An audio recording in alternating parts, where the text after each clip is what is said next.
नहीं, लोहे से बनी ये बेड़ियां देवसेना को नर्क यातना देने वाली, ये बेड़ियां अब इसकी जकड़ में देवसेना नहीं है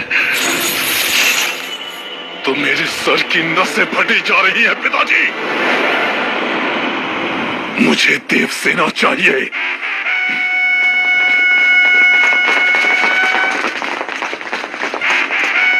जनता को अपने साथ लेकर कटप्पा विद्रोह कर चुका है महाराज। कटप्पा, कुत्ते जैसा वफादार कटप्पा विद्रोह क्यों कर रहा है?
जिसने उसका साथ दिया है एक एक का सर कटना चाहिए।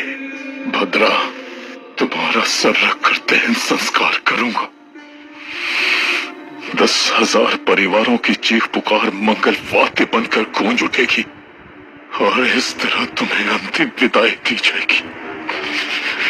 हतप्रवीरा!